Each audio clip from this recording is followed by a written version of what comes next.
So surveillance in the context of this talk is actually something that is, it's sort of a big field, let's say. But I want to talk specifically about how it is used for social and economic control and enforcement of power structures. But I think the most important thing is the idea that surveillance is used for identification. And it might be identification of a particular piece of content, or it might be identification of a person. And this idea of linkability is this idea that if you do a thing, it is linked to all the other things that you have done. This is the purpose of this so-called lawful intercept. Anyone here ever heard of a wiretap order? Right? Raise your hand, seriously, if you have. Okay. Who here thinks they've ever been wiretapped? Of course you would raise your hand. This is the woman that made the documentary about Daniel Ellsberg, the guy that ended the Vietnam War. So, of course, she's been wiretapped. But probably, actually, in reality, how many of you live in California full-time? So that's probably closer to the number of people that should have raised their hand last time. And we'll talk about why. But one of the interesting things about lawful interception is that it is not transparent because it's spy tradecraft. So people generally, when they're involved in this spy tradecraft, like to pretend their systems are perfect, and they like to pretend that, well, not only are their systems perfect, that it is impossible for you to know about any imperfection because it would pose a risk. So this is great news for them because they have a perfect security system, which if any of you here are computer science students, you know that that's totally bogus, and there's no such thing as a perfect system. As it just so happens, probably the greatest example against so-called lawful interception is the Vodafone affair of 2005, where some people broke into the main Vodafone switches and actually used the lawful intercept systems themselves to spy on members of parliament and I believe the prime minister. They did it by writing a custom backdoor that exploited the lawful intercept systems. Specifically, I think it was called the AXE, which is a device which is used for ensuring that the lawful intercept orders are being fulfilled. And it actually resulted in someone who worked in the phone company being found suicided, and they never found who did any of it. So the people that are actually running this infrastructure are also at risk, in addition to the infrastructure itself posing a risk to society at large. An interesting problem with this also is that the cell phones in Greece were the cell phones used by government officials to do business with other heads of state. So even though it's local phones talking to other local phones, and sometimes local phones talking internationally, all of the people that touch those people, instead of being secure in their ability to do business legitimately, to be able to do their government duties, they were wiretapped by unknown parties. And yeah, since most wiretapping that exists in this veil of secrecy, it just so happens that things like this, when they're implemented, you don't get to know when a wiretap is being activated, in some cases, if you run the infrastructure. So imagine that you run a piece of network equipment. You're not allowed to know that someone is actually exporting data or is exporting some kind of information about you. So I wanted to start with the Godwin's law early, just to make sure that I was able to just get this out here. I'm going to read from IBM and the Holocaust by Edwin Black. And I want to open this by saying this is a really fantastic book. All of the issues that I'm discussing today, humanity has dealt with time and time again. But specifically, humanity has dealt with the human rights issues relating to technology. And so IBM had, in Germany, a subsidiary called Die Homag. This was essentially a full IBM company in Germany, but they didn't identify as IBM Germany. They were just a subsidiary on paper. So this book, I think probably if you can get through it without crying, you're not like me, that's for sure. But I'll try. None of the publicly voiced statements of Hitler's scientific soldiers ever dissuaded Die Homag or IBM New York from withdrawing from their collaboration with the Reich. By necessity, that collaboration was intense, indispensable, and continuous. Indeed, the IBM method was to first anticipate the needs of government agencies and only then design proprietary data solutions, train official staff, and even implement the programs as a subcontractor when called upon. IBM machines were useless in crates. Tabulators and punch cards were not delivered ready to use like typewriters, adding machines, or even machine guns. Each Hollerith system, that's Die Homag, had to be custom designed by Die Homag engineers. Systems to inventory spare aircraft parts for the Luftwaffe, to engineer the Reichsbahn railroad schedules and register the Jews with the population for the Reich Statistical Office were each designed by Die Homag engineers to be completely different from each other. And of course, the holes could not be punched just anywhere. Each card had to be custom designed with data fields and columns precisely designed for the card readers. Reich employees had to be trained to use the cards. Duhomag needed to understand the most intimate details of the intended use, design the cards, and then create the codes. Because of the almost limitless need for tabulators in Hitler's race and geopolitical wars, IBM New York reacted enthusiastically to the prospects of Nazism. While other fearful and reviled American businessmen were curtailing or canceling their dealings with Germany, Watson, who was the director of IBM at the time, embarked upon a historic expansion of Duhomag. Just weeks after Hitler came to power, IBM New York invested more than 7 million Reichsmarks, that's in excess of $1 million, to dramatically expand the German subsidiary's ability to manufacture machines. So if you read the rest of this book, you'll see that all throughout it, what IBM did was they understood that there was a genocide that was taking place. They understood the political context that were taking place. And they said, we've got a solution for that. There's an app for that. Right? It's pretty incredible to read this. But I suspect the thing that would be most incredible is to read the citations, because it's actually a scholarly work. And this is something that IBM stonewalled from becoming public for basically the entire 20th century, and including the first edition of that book. So I would really recommend reading that. And with that as the context, I want to talk about what's happening now. So in 2010, the Iranian police chief basically stated that identification was a key part of their campaign in, let's say, cleansing the internet, if you will. He says these people should know where they are sending the SMS and email, as these systems are under control. What he's referring to is the infrastructure. When you have a cell phone, you talk to someone else's equipment, right? You just carry the cell part of that, but the rest of the network, the actual cell that you exist inside of, they control it, in Iran as well as, well, here. So they should not think using proxies will prevent their identification. If they continue, those who organize or issue appeals have committed a crime worse than those who take to the street. Right? So that's modern day, right? So that's a pretty scary thing that they're looking at. So what they're trying to do is to use that identification to essentially be able to look at content on the internet, to look at communications, to look at social networks, to be able to say these people are promoting democracy, which is against the wishes of our government. We want to crush that. So they do that in a couple of ways. Sometimes they show up at people's houses. Sometimes they don't show up at people's houses and they just watch. But generally, they also engage in widespread, countrywide, in fact, censorship. So they block access to sites, or they tamper with things when people download them. There's all kinds of crazy different kinds of techniques that they use, and I'll talk a little bit about that in a second. But at its core, in a technical sense, censorship is basically this idea you create a distinguisher of some kind. It might be the word Falun Gong, it could be the word democracy, it could be NSA wiretapping, right? So they create a distinguisher, and then they basically create policies. Normally, public policy is something that we get to vote on or we have some discussion about. Well, as it happens, we don't even get to know that these machines exist, generally speaking. We know they exist because they interfere with our lives, or they interfere with the Iranian lives. In the case of BART recently, they decided in order to stop a protest, they would just shut off all the cell phone networks, including privately controlled property, which is, an interesting problem there, because on the one hand, there was the potential that people would come and have a protest. So maybe that was good that they stopped them from that, because something bad could have come from that. Well, I don't know. Prior restraint's generally something we reject in the United States. So, we can have that debate, but it's pretty clear that they broke the law in doing that. But that kind of censorship exists on a completely regular basis in lots of places in the world, and we're about to step into that in the United States. So you also see this with blocking of really popular sites. I guess some of you have probably used Twitter. Raise your hand if you have, maybe. Yeah, okay, right? So Twitter is blocked in tons of places. And in fact, it's interesting because you can tell a lot about the filtering technologies based on how they do these blocks.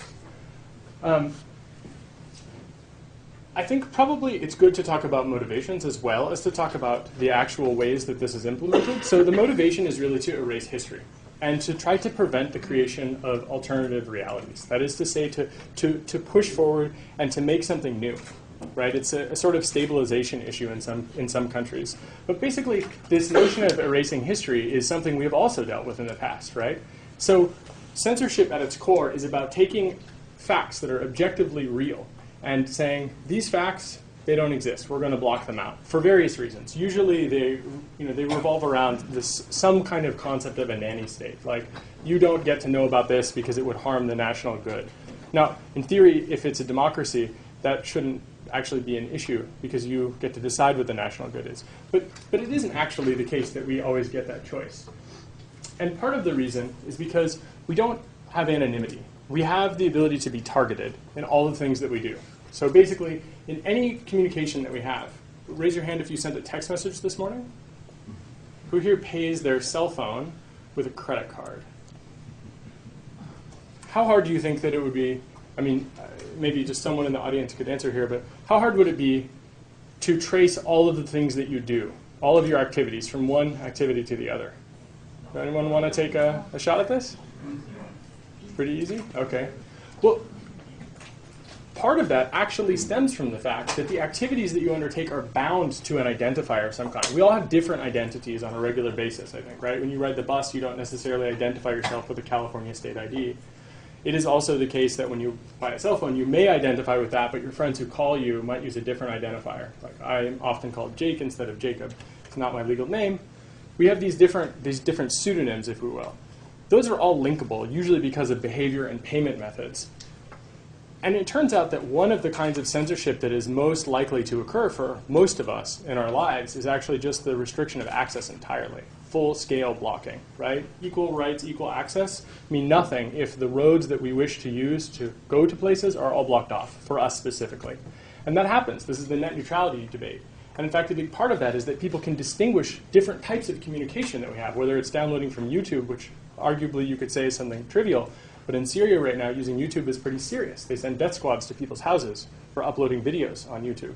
So having anonymity and having it as a strong default is something that allows us to change the answer to that previous question. So we can say, hey, actually it's really hard to know. So like I have a collection of anonymous SIM cards in my backpack, right? Or I have cash, which is not perfectly anonymous because they have serial numbers and they actually are tracked by ATMs and banks. But it's important to also talk about privilege. So one of the privileges that we afford today is the ability for me to ask this question. How many people here identify as being an atheist? That's amazing. Okay, so this book is amazing. It talked about the transmutation of things that exist in society. So all planets, solar systems, life in the universe, essentially. And it was published 14 years before Darwin's Origin of the Species. And it was published anonymously, and after his death, he went to great depths to ensure that no one would know who he was. He hid his handwriting because he was a famous writer. He used essentially a remailer in that he had people that he could correspond with, and this agent would act as an anonymizer for him to some degree. And so he wrote this in an era in which talking about that was pretty serious, right? This was before Darwin actually shocked the world. I mean, the Victorian society that received it, of course, took it in a very polite fashion, as most Victorian society events seem to happen. But the thing is that he had to stay anonymous because he did not have the privilege to talk about what he observed. And this is really important because we also don't have the privilege to talk about many things that we observe as well. And in this particular case, his anonymity worked out because he used a bunch of trusted people in his vicinity to help him with this. So it was useful. This kind of mutual aid allowed him to publish this book and for the ideas to get out. And supposedly it even inspired Charles Darwin in his authorship of Origin of the Species, if you believe the Wikipedia. Some classic examples of this in America. I mean, I generally try to make a global discussion because I actually think that nationalism is a sickness. But it just so happens that the American Revolution was largely, in some ways, I believe, a success due to the fact that we were able to conduct a kind of guerrilla warfare against the British. And specifically, when a printer would print a thing and put their mark on it, it was possible for the king to send people to shut down that printer. But when pamphleteers printed up grievances, when they printed up actions that people should take and talked about specific things that were taking place. Now granted, if it was a lie, it was worth about what the paper was written on and nothing more. But in the case that it was true, the king could not strike back. And that was extremely powerful because it was part of guerrilla warfare. It was part of the asymmetry of power that allowed people, as the Quakers would say, to speak truth to power. But it was also about speaking truth to people who didn't even realize that they had power, didn't even realize that they could have agency to be able to try to resist the monarchy. And that's really important. I mean, for me, I think that's one of the most canonical examples. But the better example that is more modern is the COINTELPRO program. Anyone here ever have a run-in with the FBI as an anti-war activist in the 60s? I see a bunch of old graybeards here. Got one in the back, two in the back, yeah. You look very respectable now.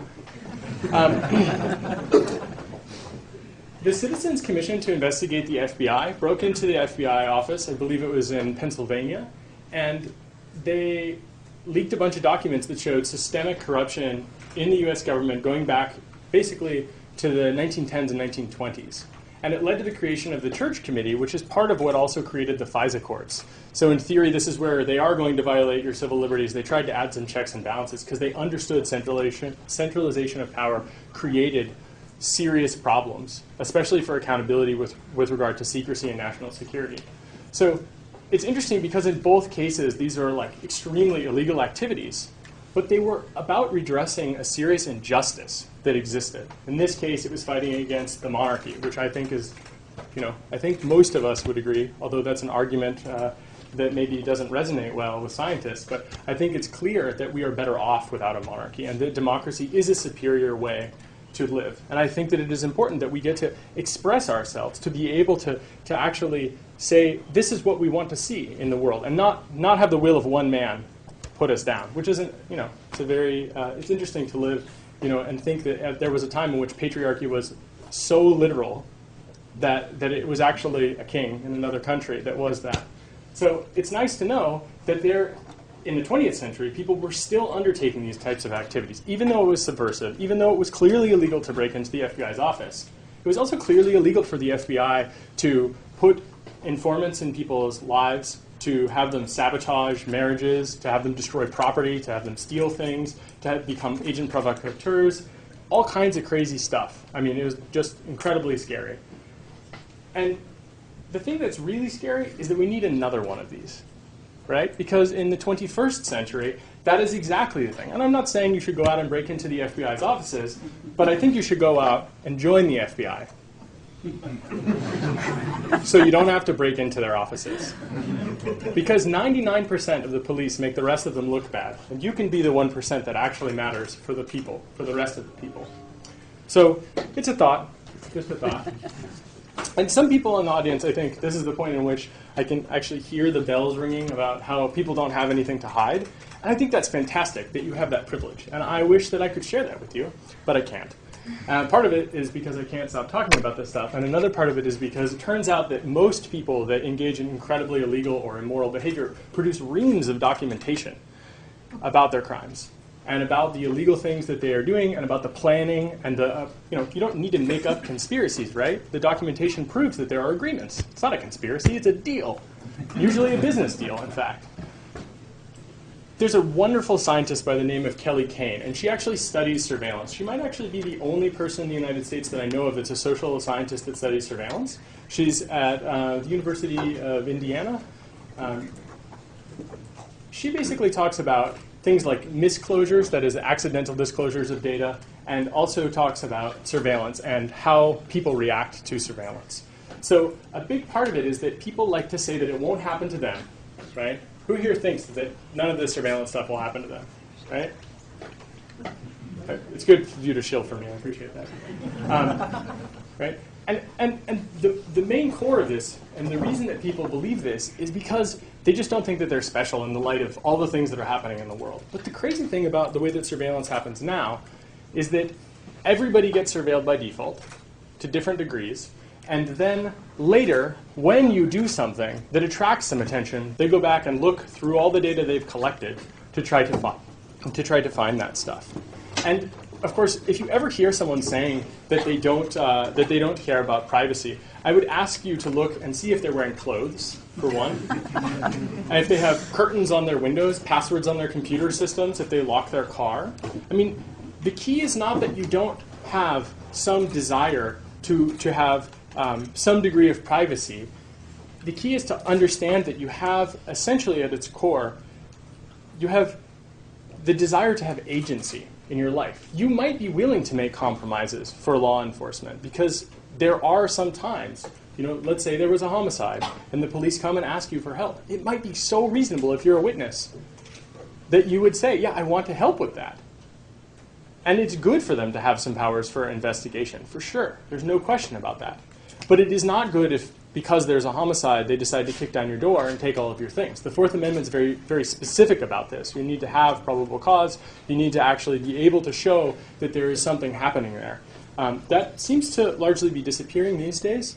I can't personally talk about the legal situation that I'm in very much for various reasons, but I can tell you that my interpretation of the Fourth Amendment is significantly different than the Department of Justice and the federal government. And the FBI, the NSA, the CIA, the Department of Homeland Security, Immigration Customs Enforcement, the U.S. Navy, the Air Force Office of Special Investigation, the list goes on. So, because there's a lot of it. That to me, I think, is important because the data you leave behind, it tells a story about you, which is not necessarily true. Data retention is the enemy of being able to change your mind, being able to have thought something other than what the narrative someone else has constructed is telling. Because it turns out that when someone else tells a story and they have a bunch of facts, the story can sound completely reasonable. But it might be that those facts tell a completely different story. And it could be that the story is completely incorrect, even though it is totally made up of facts.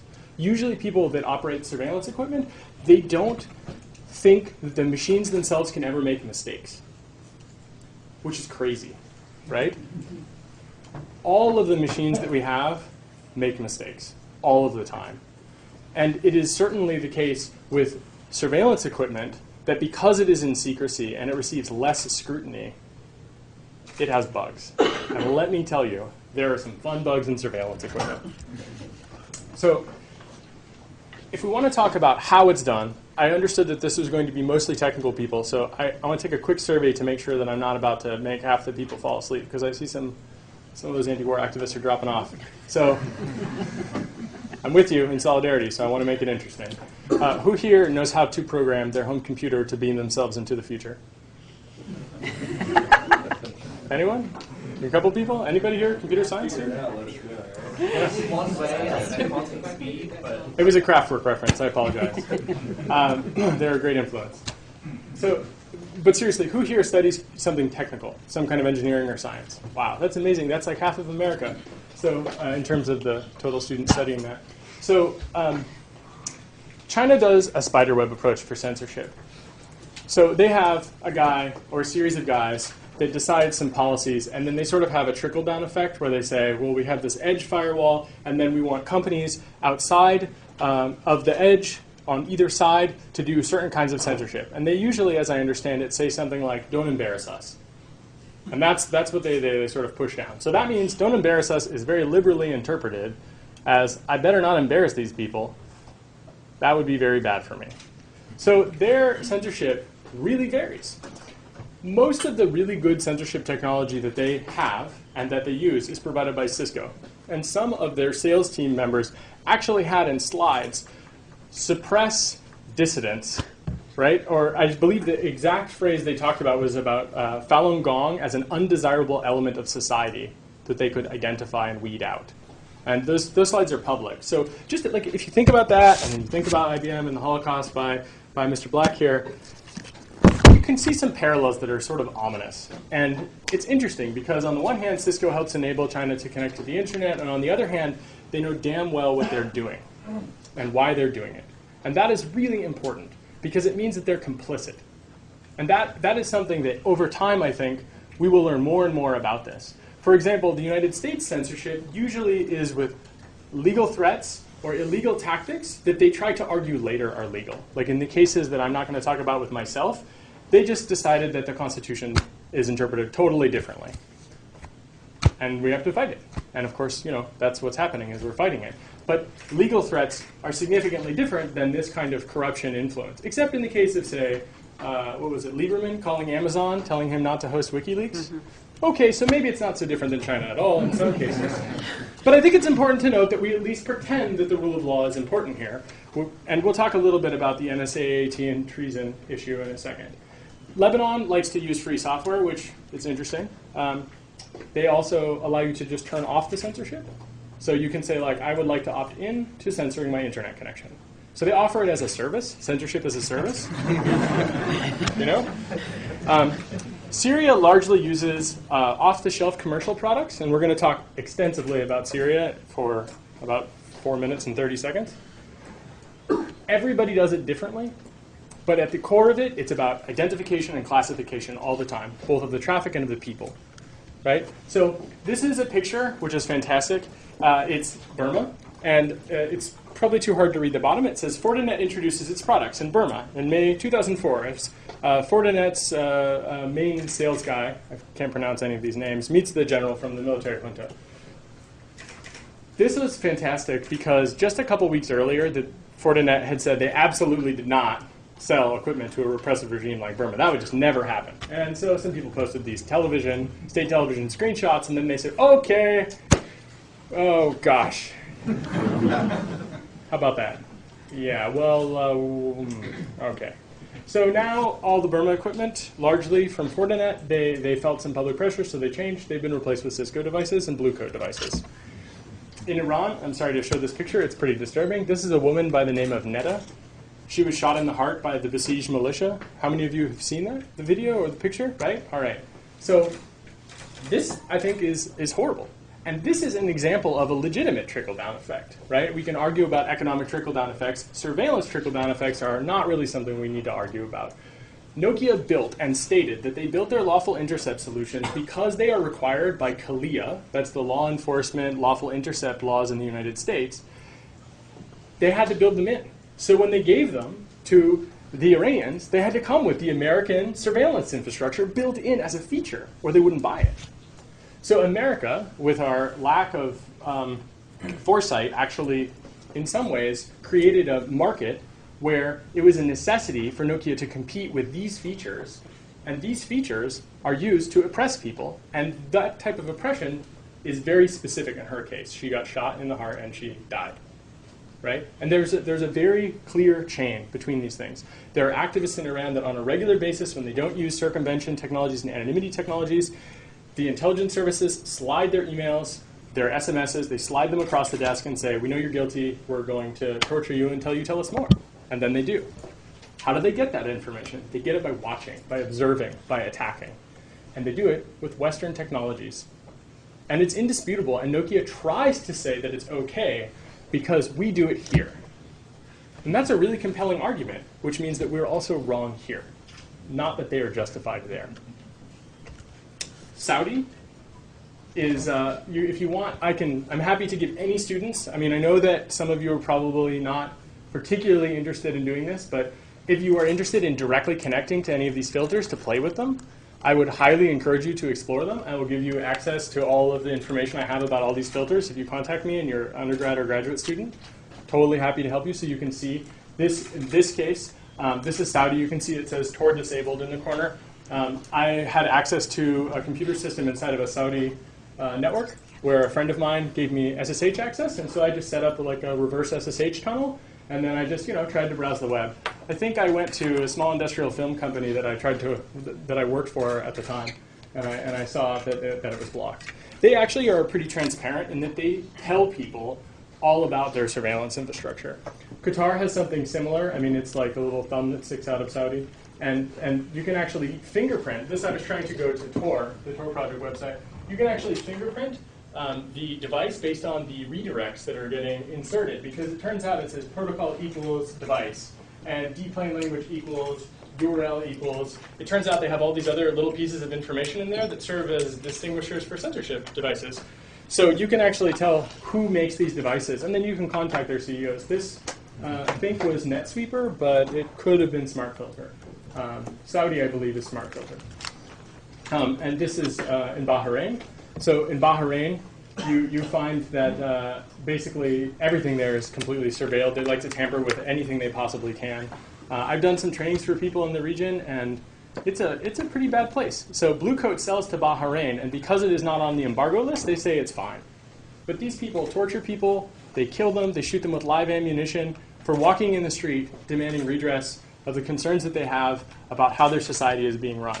And because the laws don't actually curtail the corporations that are enabling this behavior, the corporations say, well, the law and morality, they're the same thing. Legal and illegal are the same as right and wrong, which I actually don't agree with that. And I hope that no one in this room does, but I mean, I suppose it's a disappointing world. So this is a primary example. Because of American interests in the region, we are not willing to condemn these companies when their equipment is being used to kill people. And that is serious, I think, in my opinion. We need to either change the laws or the societal expectations, or change the companies. We need to make sure that these companies understand that that's not the right thing. This is what it looks like in Lebanon when you try to visit the TOR project. It's super easy to circumvent most of this. Jordan is the same. Turkey is the same. Italy uses DNS circumvention. You're noticing a trend here? So I'm starting, and I'm moving from the Gulf, and I'm moving up into Europe. Wait a minute. These are free countries full of white people. What's going on? I don't understand. You can see in the corner, Australian censorship. I was looking up there, seeing about it. Oh, look at that, Ireland, speaking of white people. So this is crazy, right? I mean, how can this be happening? This is the free world, right? If you look at all these online internet censorship reports, like from the OpenNet Initiative and other places, Reporters Sans Frontières, and other bodies on the internet, they usually paint the world in this really simplistic light, where they say, good people, and then it's all of the West English-speaking countries, and some of Europe in the West that doesn't speak English, and then everybody else is a repressive regime. That's retarded. It is not so simple. It is absolutely wrong to think of it this way. In the case of intellectual property especially, right? This notion here that intellectual property, first of all, is property is nonsense. But second of all, they block access to it and say, no, there are legitimate things you can do. Legal downloading. You can also visit these other services that ensure to compensate the artists. That seems like a conflict of interest to me, because it turns out that they're a part of that ISP. Denmark does this too. They tried to block the Pirate Bay as well, and they do this through DNS filtering.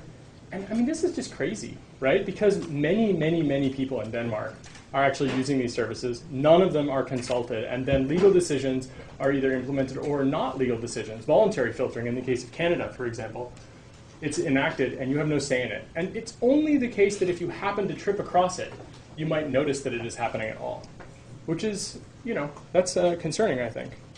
In the United States, as my friend Leif here points out, surveillance is being used for very specific kinds of exploitation. In this case, it's about lassoing you into profit. So for example, who here has Comcast at their house?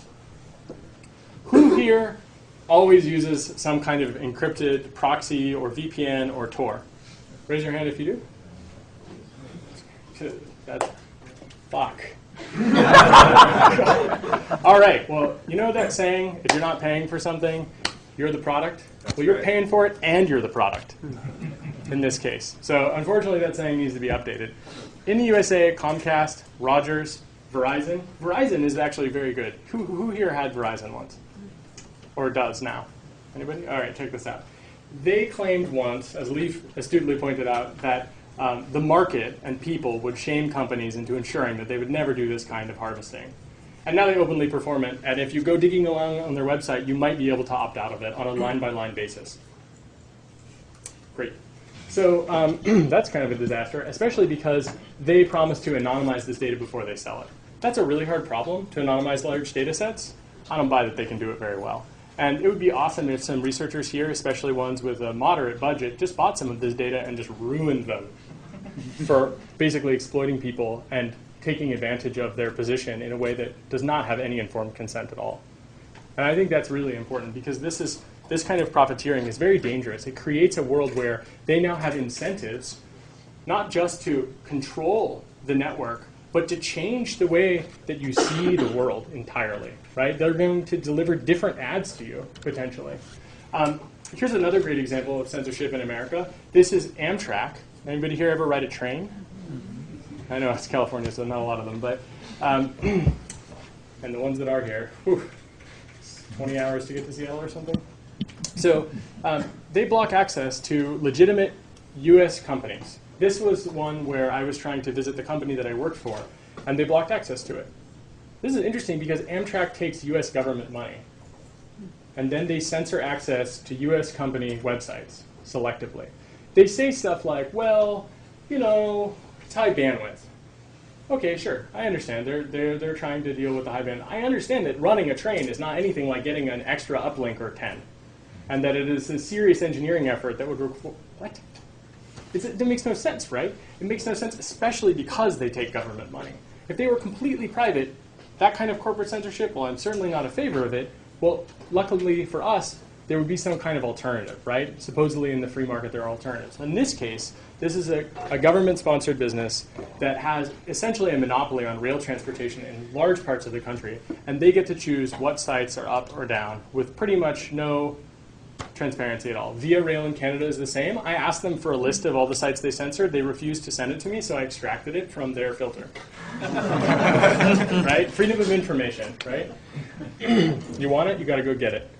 The United States has something similar, right? So they just decide arbitrarily that they have the right. This is the Immigration Customs Enforcement, Homeland Security to protect the fatherland. Or, I mean,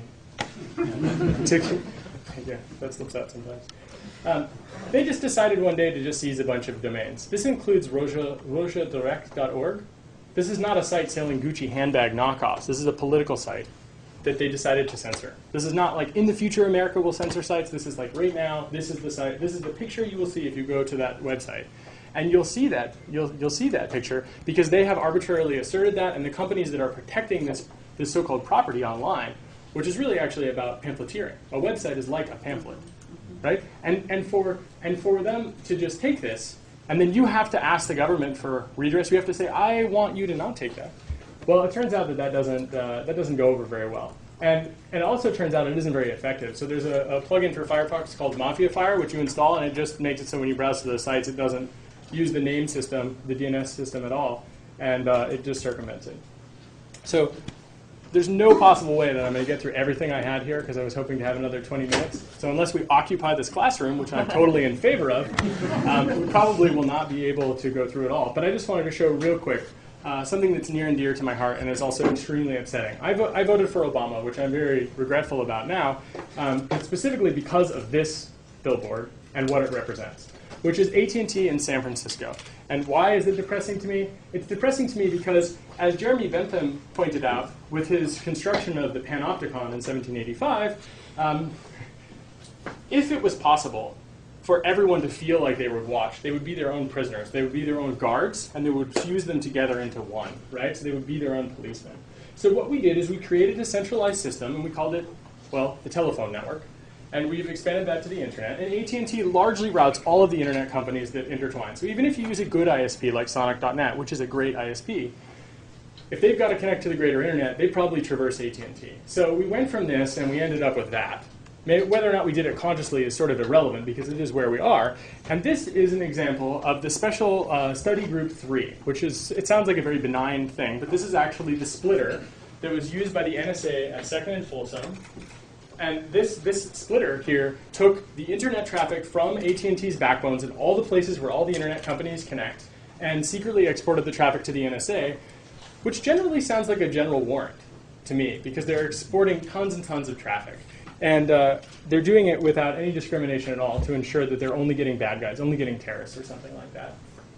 And that is, I think, really, really bad news. But luckily we have courts and laws that will right this. Everybody knows this story, though, right? Who here knows what happens in this? Anybody that isn't a journalist? Nobody else? Anyone want to take a guess? What do you think? Did the NSA work out? It was probably all pretty quiet afterwards. I didn't see more of it, but I remember reading about it. Well, some people in San Francisco and around the world, they took notice of this. I especially like this Stephen Colbert feature, the word of the day, AT and treason. This is the room that was actually there. We can go back to that for a second. This is the room where they did that. And, you know, just coincidentally, outside of my office, I noticed this one day, which I thought was pretty cool. It turns out the Billboard Liberation Front had actually liberated the billboard in their very first political art statement ever in terms of government political stuff, which I thought was interesting. So there's that room again, 641A. And this is where that study group 3 took place. So what's the difference here between this kind of stuff? General warrants are part of the reason we shot the British. This part of the reason I elected Obama was to stop that. And I think a lot of us probably voted for him thinking that he would curtail some of the government excess. And he has failed to do so in some pretty big ways. And it's quite depressing. So I'm going to argue that I showed you all of these countries. And I was trying to go from the Middle East, where everybody knows it's just kind of a bad place, making it all the way across the ocean. And I think it's important to note that it is actually different here. So when I asked, who here has ever been surveilled, whether or not you know it, you should have risen. You should have probably actually stood up and said something along the lines of, I have and I'm furious about it because I have no redress. In fact, the government argued that you have no right to seek any kind of redress because everybody was harmed. That's unbelievable, right? Everybody was harmed. Well, so how did they do it? They did it with NARIS. This picture, I think, is probably public. This guy here, who cares? The guy's an asshole anyway. This guy here was on vacation in Egypt. From what we know, NARIS actually sold the same wiretapping, the NARIS Insight devices, to the NSA. They also sold them to Telecom Egypt. Right? So who's making this happen? Well, it's NARIS. And NARIS actually looks at it and is able to extract all kinds of information. And who do they partner with? IBM. Fantastic. I think the parallels and the connections there, they're 80 years of business. They have a lot of experience about classifying human beings and understanding what's going on there. And it really ties together. And NARIS wants to make sure to leverage that knowledge in order to better surveil Mubarak's dictatorship in Egypt. This is 6 years ago when that picture was taken, according to the EXIF information that I pulled out of the image, right? And it's amazing the way he says anything that comes through the network, when we can record and we can reconstruct it. And this is public stuff where he was bragging to Wired, which is pretty fantastic.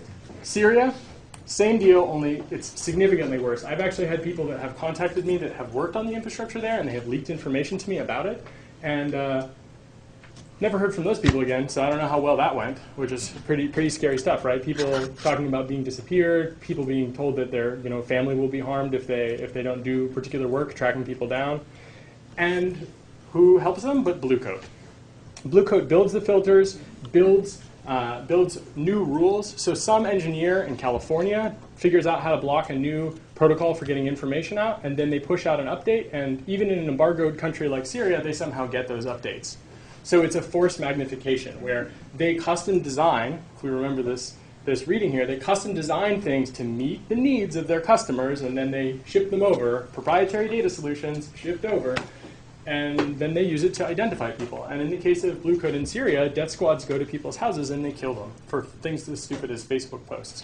And I say stupid in the sense that it should be trivial, but that's actually just my privilege, right? If I post on Facebook, I just get recorded by the NSA. No harm comes to me directly and immediately.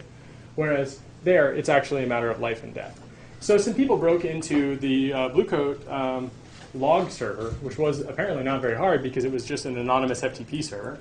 And it turns out that the login was anonymous. Right? Yeah. I think technically that's not even breaking and entering. I think that's more like leveraging existing business knowledge about the FTP protocol. Maybe. Right? Then this is a classification of the URLs and observations that are made. And Blue Coat makes some really fantastic statements like, oh, they don't phone home. Total bullshit, complete lies. That's the URL I extracted from some of their firmware. And in fact, it posts the serial number. And this one is actually where they have the serial number and they collect it and they say, oh, yeah, you're a valid Blue Coat device. You're good for updates. And that's, I think, that's a pretty serious problem. And unfortunately, this kind of technological stuff is just the tip of the iceberg in some of these countries. And in the United States, if we could return to that, since we're talking about American companies, these are the guys that are going to be censoring our internet soon. They already do it for most American government buildings that you will visit, and in often cases universities, in fact. If you have access to some of these devices and you'd like to provide me with software updates and filter information, I would love to talk to you later. These guys are building that stuff. So when they start to get installed by force at places like Sonic.net and AT&T, AT&T's not going to fight it. Sonic might, but that doesn't mean they'll win. These guys are going to be pretty bad news. So remote exploits in these devices will be very valuable for freedom later, which is a pretty crazy idea to think about it. It's a sort of cypherpunk nightmare. And part of how this is going to happen is through the law. So anybody here heard of the E-Parasite or Stop Online Piracy Act? This is great. It's actually good to not preach to the choir for a second. All right, basically the idea is the government wants to be able to take things offline, cut off funding, to be able to block access, and to get DNS servers to lie to you, to basically be able to say to you that that this doesn't exist. Now, this is exactly like this censorship that's happening in Denmark and the censorship that's happening in China, and they want to be able to force private companies to do that, and to be able to force anyone there. Unfortunately, with DNSSEC, the whole idea is to stop that kind of stuff from happening anywhere, to stop objective reality from being tampered with by tin pot dictatorships, or in our case, I don't know what you would call it, but bigger, much bigger than a tin pot. So this is really scary stuff. And lots of people recently, from small groups like Noisebridge and the Tor project where I work, to Mozilla and Google and just tons and tons of people that actually understand how the technology works, they really want people to stop it. I really recommend calling to try to stop it, because basically what it is certifying lies. The government wants to be able to take this down for business interests, but it isn't in our business interests, and it is in our societal interests to have that occur. And unfortunately, if this passes, I think it will be the time in which lots of hosting and lots of systems will actually have to go to other countries. Because the law, which used to be very strong, where the freedom of speech was, at least in theory, no prior restraint was required, it's going to change things. Single infringements on a page, like if someone uploaded something to Facebook, of course they'll get special treatment because they're an Alexa top 10 site or something like this. But a single piece of information posted to Facebook is enough to take the entire site offline with the way that the bill is written today. So just think about that for a second. When the police try to censor videos of, say, Occupy Wall Street, of a police officer doing something, they can claim infringement and YouTube's supposed to go down. That's crazy, and it's censorship, without any question. They tried to remove blacklist and censorship from the bill as much as possible, but it's certainly not the case. My friend Zuko, who's a really fantastic cypherpunk who writes all kinds of crypto solutions, he says, I want humanity to invent an internet that doesn't rely on the consent of any government, so we should vote yes on SOPA. Which is an interesting alternative view, and in a sense, if we head in that direction, I'm going to be working with Zuko on that exact problem, and you should all come help. Right? So let's reframe all of this into something that is empowering, because that was so depressing, and I'm sorry about that. But that's the state of the world in the abridged version. I have probably like 150 other examples. So if you want to know more, you can ask me about it. But really the key thing is to create privacy by design systems. So like Sonic can't give up your information if they don't have it in the first place. Twitter can't give up your information if they don't have it in the first place, or if they only keep it for a short period of time. Privacy by policy is where they make promises. Design privacy is where, regardless of the promise they make, they have a compartmentalized piece of information, and they can't actually give it up. So when you build a system and you log extensive amounts of data, you actually put your users at risk. And that's especially bad if you're trying to productize your users, especially if it has to do with free speech. So what we need to do is actually create privacy by design systems. We need to make it so that dragnet surveillance, like the NSA warrantless wiretapping, is actually worthless to perform. We have to change the economic incentives there, so that when someone performs click hijacking or clickstream farming, or however you want to productize the network, or to spy on people, or to politically persecute them in some way, they just see encrypted traffic. And it doesn't actually identify who is talking to who and what they're saying. But that's really hard, because what it comes down to right now in the law is that the government tries to say that metadata is not the same as content. But I promise you that metadata in aggregate is in fact content. Maybe not legally at the moment, although I think that there's a strong case to be made there. Metadata in aggregate tells a story about you, which if you have a cell phone, if you have computers, if you have internet connections registered to you, if you have a car with an RFID or a fast track pass or something like this, all that information correlated will tell where you went, with great probability who you saw and who you talked to, and all the things that you did, even though they don't know for sure. If they've ever had someone watch you one time, or if they've ever looked at any of that stuff, they would be able to tell immediately. And behavioral analysis is scary because it's like a fingerprint. You can't really change the top 10 people you call on a regular basis. Even if they all change their phone numbers, it's possible to actually figure out that social group again just by looking at the data.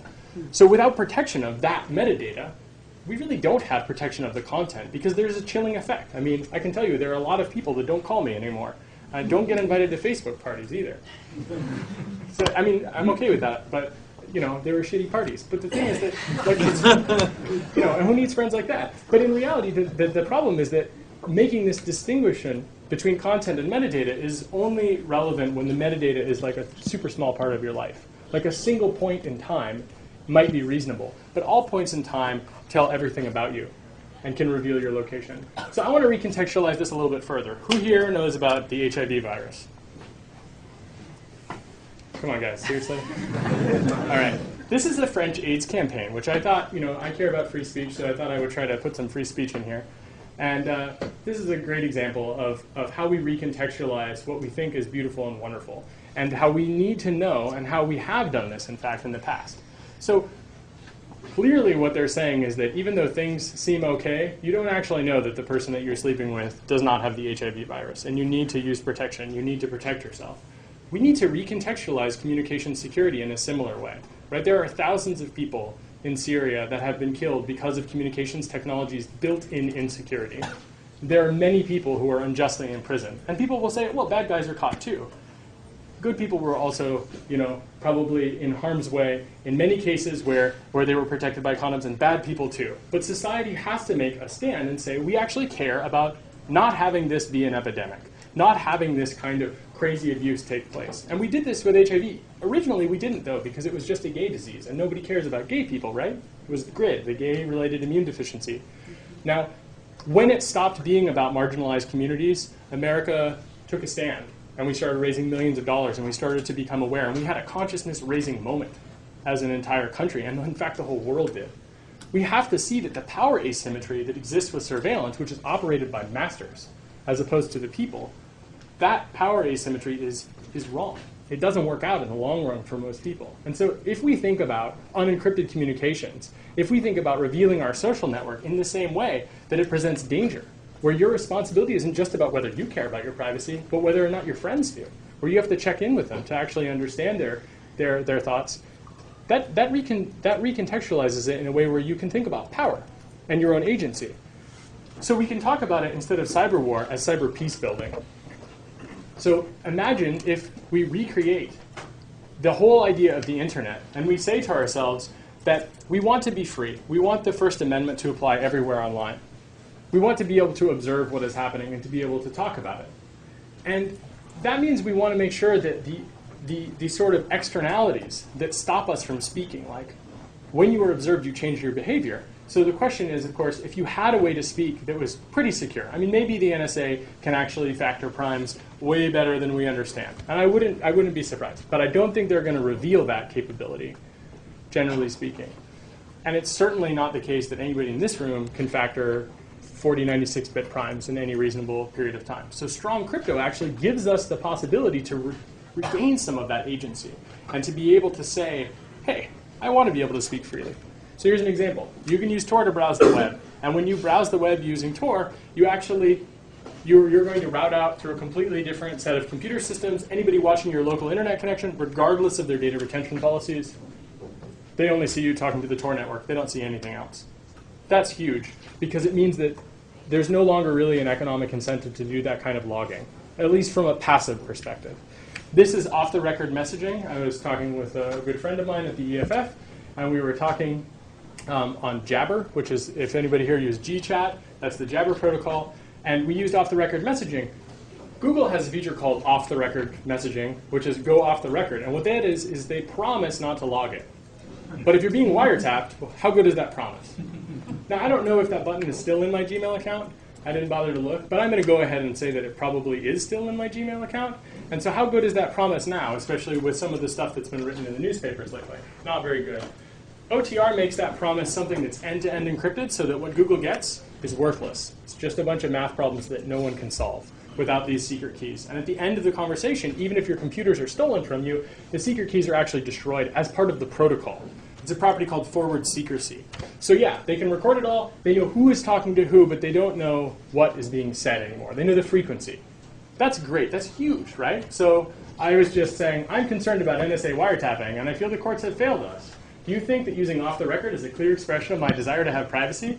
And she said, if that doesn't demonstrate that you have a reasonable expectation of privacy in this conversation, nothing will. Well, ironically, this happened on my Gmail account during a time period, I believe, in which the US government subpoenaed it. Right? So regardless of my expectation of privacy, the government makes arguments saying that, I have no expectation of privacy, which is total bullshit. It's a lie. Right? Moxie built this great, who has an Android phone in the room? Anyone? Awesome. Red Phone, well, not free software, and is kind of a bummer for that reason, allows you to make end-to-end encrypted phone calls using only telephone numbers. So you don't need logins and passwords or anything like that. This is pretty practical. I use it to talk with journalists all over the world. I try not to talk to journalists that can't install an Android application, generally speaking. There's another phone application. Who here has an iPhone? Great. Private GSM is a telephone application that is exactly like Redphone, but it's actually built on free software. And it's absolutely something that you can use. And between the two of them, you can actually have real encrypted calls that even if they're recorded, they have the same property as OTR. So if they record it, the data is worthless. Text Secure is off-the-record messaging, and it occurs with text messages as the transport medium. So you get the same properties of off-the-record messaging.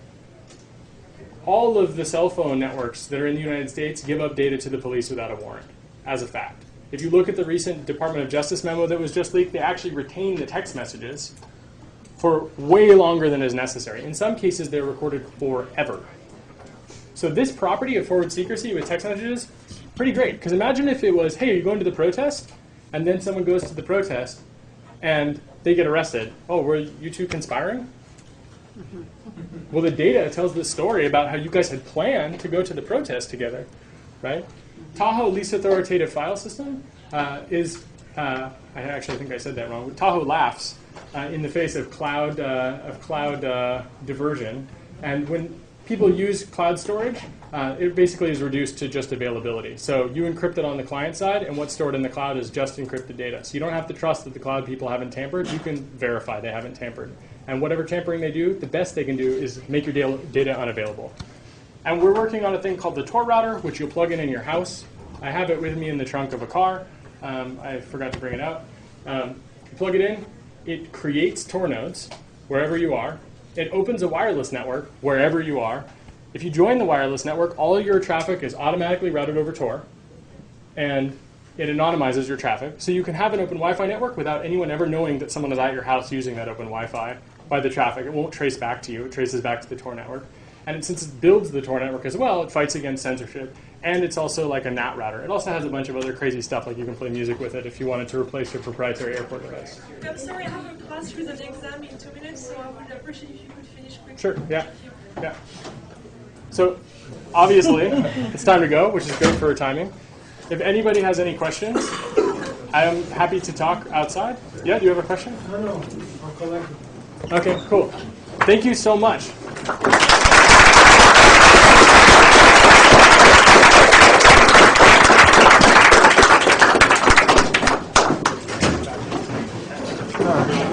Really good. Where are you from? I work here. Oh, cool. I'm Jake Appelbaum. Yeah. Thanks for coming. Yeah, thanks for having me. It's really quite an honor. I told Dave I would take him on a tour of the lab and stuff. So, can I ask you something? I'm trying to talk my office to get Q7000 or something that does my room now. And I was just wondering about your kit. Just send me an email. You've got a microphone, and this is a recorder. It's a field recorder. Field recorder, okay. And something else that one would have to get to do simple videos. The good thing about this camera or any digital SLR is that you need a lot of add-ons. You do. Yeah, you need like a external microphone. Yeah, at least. There is one built in, but it's not terrible. It's not great. Yeah, I bet it's so you need it's very we're in the back. Yeah. So it depends on what you're trying to do with it. Yeah, exactly. I've done interviews with it. I've done, it shoots HD videos. Yeah. So Judith, this is your this project. What is It's here. I've got a.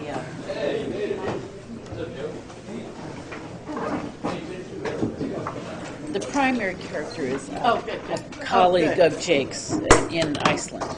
But one of the other people who's been subpoenaed.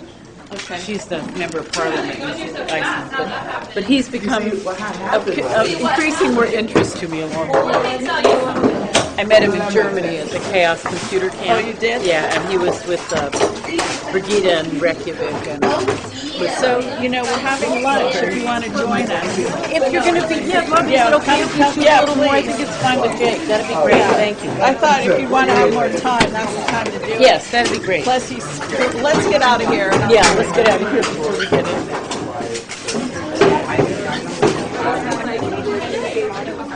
Yes. Or you might handle it. Let's see how it works.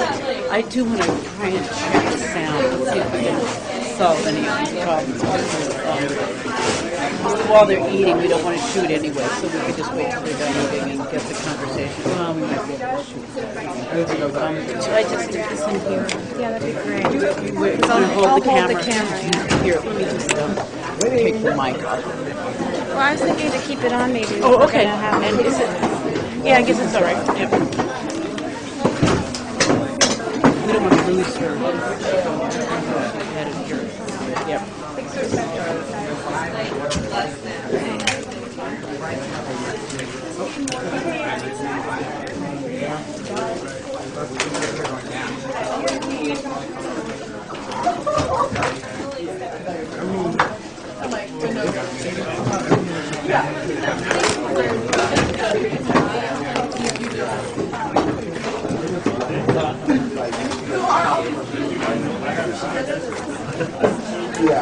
Okay, there's no way. I mean, I tell her that.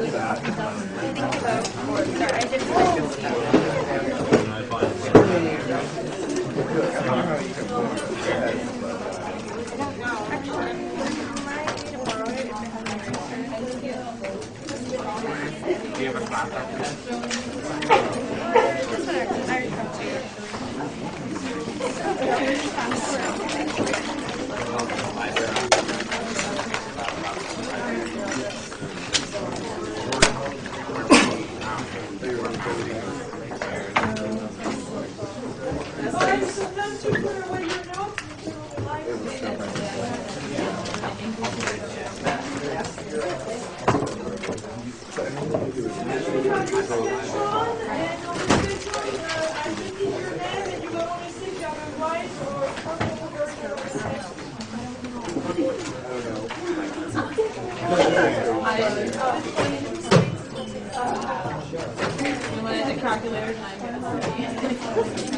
Okay, so please put aside everything else and make sure that when you throw a graph,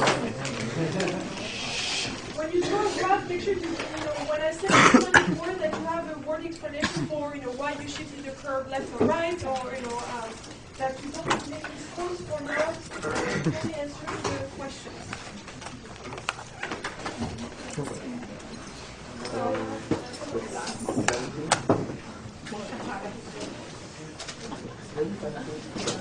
No. I have no idea how to spell your last name. Sean? Spencer. S-I-Myers? Myers? Yeah. M-E or M-I? M-Y. Hard copy. What is it, sorry? Is that a D in front of it? Yeah, and you don't have to put that.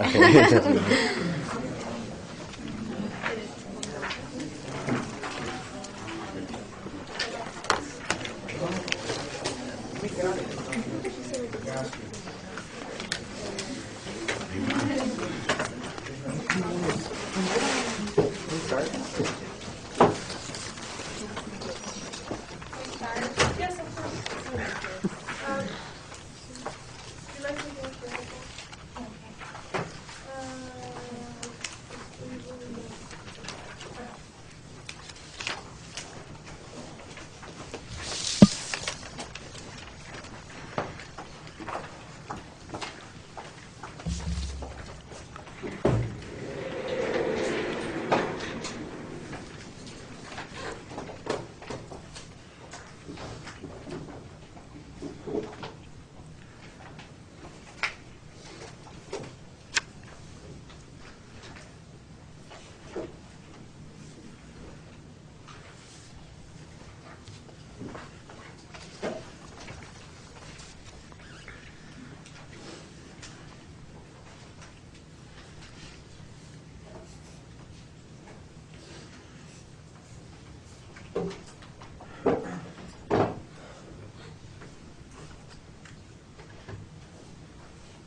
to spy on members of parliament and I believe the prime minister.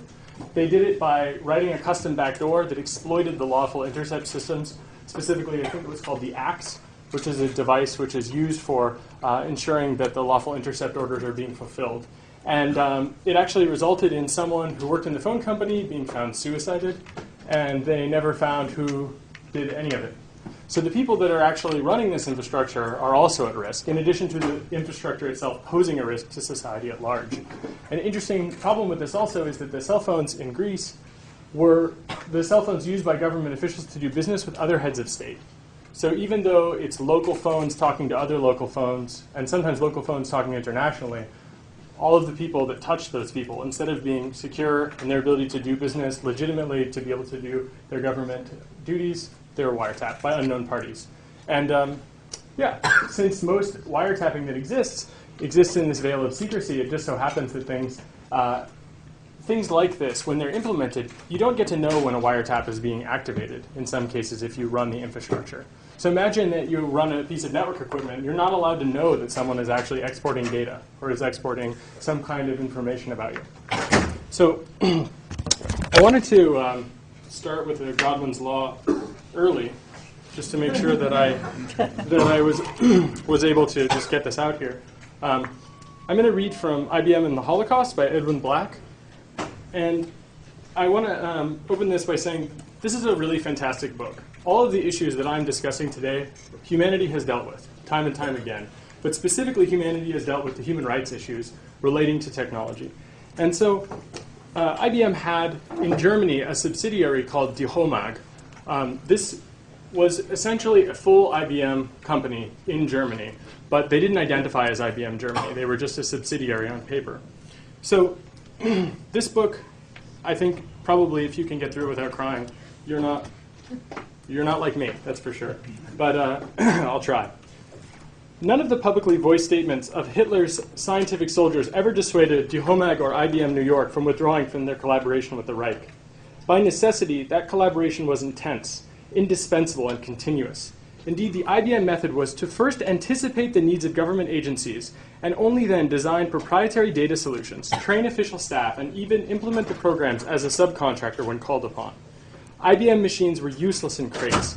Tabulators and punch cards were not delivered ready to use like typewriters, adding machines, or even machine guns. Each Hollerith system, that's Die Homag, had to be custom designed by Die Homag engineers. Systems to inventory spare aircraft parts for the Luftwaffe, to engineer the Reichsbahn railroad schedules and register the Jews with the population for the Reich Statistical Office were each designed by Die Homag engineers to be completely different from each other. And of course, the holes could not be punched just anywhere. Each card had to be custom designed with data fields and columns precisely designed for the card readers. Reich employees had to be trained to use the cards. Die Homag needed to understand the most intimate details of the intended use, design the cards, and then create the codes. Because of the almost limitless need for tabulators in Hitler's race and geopolitical wars, IBM New York reacted enthusiastically to the prospects of Nazism, while other fearful and reviled American businessmen were curtailing or canceling their dealings with Germany. Watson, who was the director of IBM at the time, embarked upon a historic expansion of Die Homag just weeks after Hitler came. They do that in a couple of ways. Sometimes they show up at people's houses. Sometimes they don't show up at people's houses and they just watch. But generally, they also engage in widespread, countrywide, in fact, censorship. So they block access to sites, or they tamper with things when people download them. There's all kinds of crazy different kinds of techniques that they use, and I'll talk a little bit about that in a second. But at its core, in a technical sense, censorship is basically this idea you create a distinguisher of some kind. It might be the word Falun Gong, it could be the word democracy, it could be NSA wiretapping, right? So they create a distinguisher, and then they basically create policies. Normally, public policy is something that we get to vote on or we have some discussion about.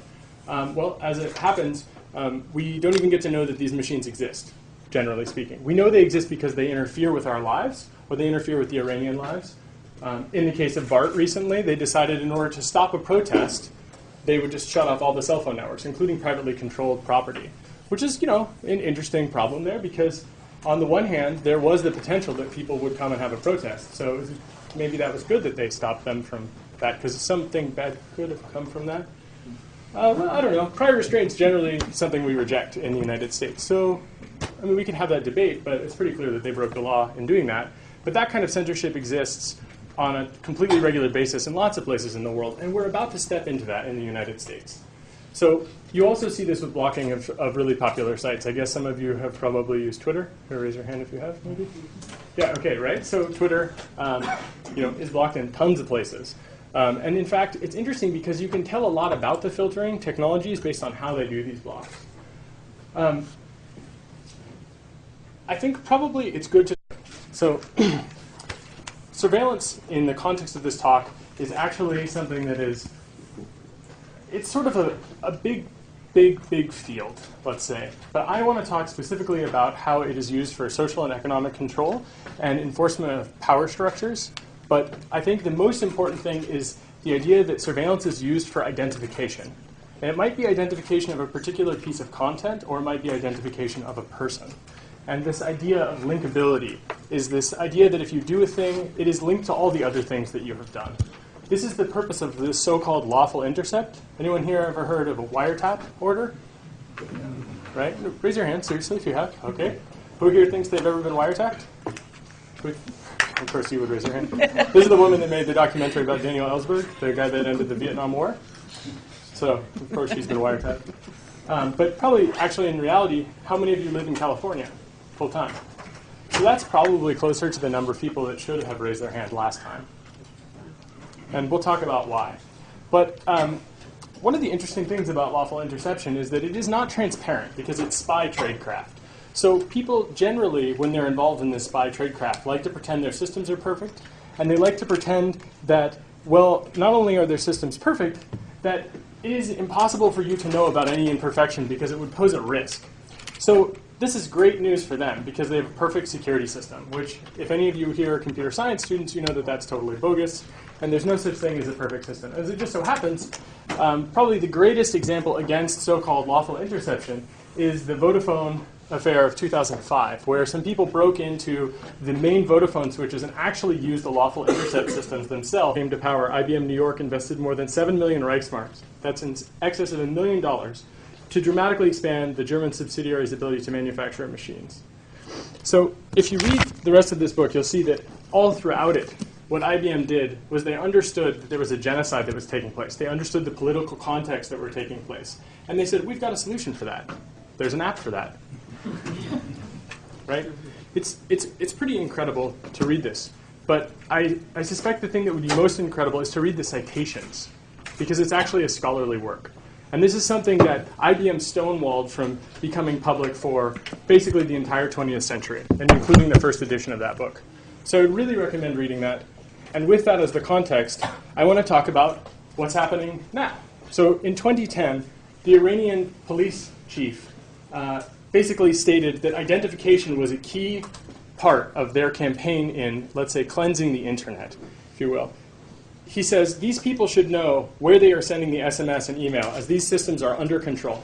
What he's referring to is the infrastructure. When you have a cell phone, you talk to someone else's equipment, right? You just carry the cell part of that, but the rest of the network, the actual cell that you exist inside of, they control it in Iran as well as, well, here.